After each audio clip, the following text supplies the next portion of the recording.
We recognize Senator Robin Hood Padilla. Senator Robbie Padilla is recognized. Maraming salamat po, Ginoong Pangulo, at sa ating pinunong mayorya. Ako po ay nababalot ng malalim na kasiyahan at kasayahan sapagkat noong pong 19th Congress, ito po ay ating isinusulong at kasama po natin dito yung mga orihinal na sumulat ng 1987 Constitution. Kasama po natin sila Atty. Christian Munsod. At tayo po ay nakagawa ng mga panukala na katulad po ng isinulong ng ating kaibigan at hinahanga ang Senadora Risa Hontiveros. Happy birthday, ma'am. At parehas po kami na 4th degree ang gusto namin.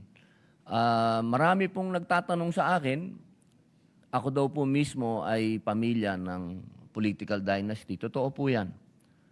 May kapatid po akong gobernador, may kapatid po akong mayor. Kami po ay dinastiya. Pero akin pong pinanghahawakan ay ang sinasabi ng 1987 Constitution. Yun po ang dapat nating sundin. Hindi ang sigaw ng ating damdamin, kung hindi ang sinasabi ng saligang batas. At kaya po tayo ay nagpapasalamat kay Senadora Risa Hontiveros sapagkat sa kanya pong pamumuno ay ito po ay mukhang papasa sapagkat ito po ay ibinalita sa atin ng ating mahal na Senate President na ito daw po ay kasama sa lidak. Ibig sabihin ay prioridad ng administrasyon at ng ating plenaryo. Ito po, mga mahal kong kababayan, ibig sabihin binibigyan na po natin ng pag-asa yung mga kababayan natin na mamuno rin. Hindi po pwede na sa ating populasyon na 117 million ay iilang pamilya lamang.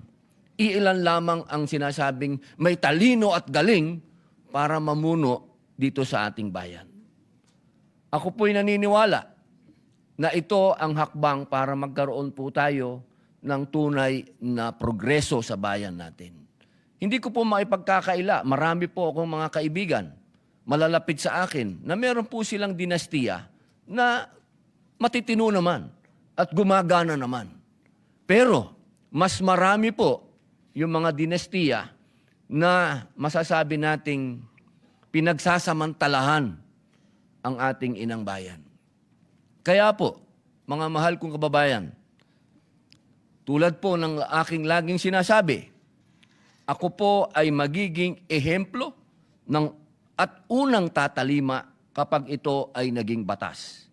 Kahit na ang ibig sabihin po nito ay ang pagbaba ko o ng aking mga kamag-anak sa pwesto.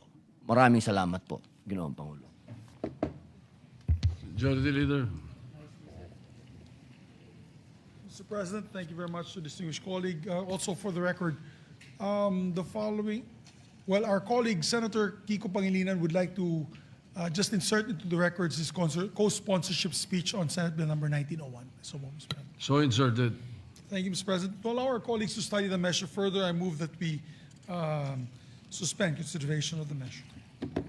Any objection? Hearing none, consideration is suspended.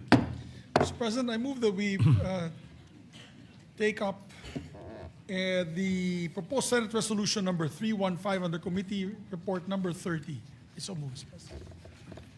Any objection?